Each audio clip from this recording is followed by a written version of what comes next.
Hello everyone and welcome back to our idioms series. If you're new here, I'm Khushal Rahmati and today we're going to make learning English fun and exciting with some awesome idioms with colors. And most importantly, you're going to be able to express your emotions and feelings with these idioms.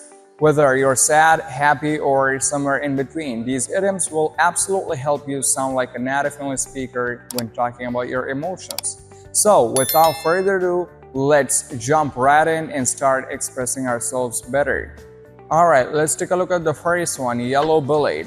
Well, you might think it is a new color, but no, actually this is a person who is scared to try something new. In Pashto we can say, "Haga kas چې د یو نوي کار د پیلولو څخه ډاریږي." For example, imagine your friend can't start his business. So in this case, you could tell him, "Don't be yellow-bellied, take the chance and go for it," which means don't be scared, take the chance and go for it. Moving on to the next one, to see red. To see red is an idiom which means extremely angry. So try it out when you're super angry and furious. In Pashto we can say, "Ghussa kedal." For example, I saw red when he canceled the exam. It means I was very angry or I got angry when he canceled the exam. Next up, we've got green with envy. Green with envy is an idiom which means someone is jealous of someone or something. In Pashto we can say, "Haga kas چې د نورو سره حسادت کوي." For example, I was green with envy when I saw his car. It means I was jealous when I saw his car.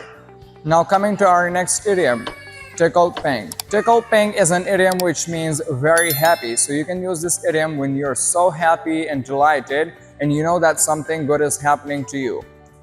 As an example, I was tickled pink when I got the job. It means I was very happy when I got the job. And in Pashto we can say, "Dir khoshhala." That's it for today and I hope you enjoyed the lesson. Now you have 5 fun idioms for expressing your emotions and feelings. So try it out in your next conversations instead of simple and easy words like sad, happy, and more on. Because that will be absolutely advanced and natural to use idioms like this instead of using simple words. That's it. Thanks for watching and see you next time in the next video. Bye.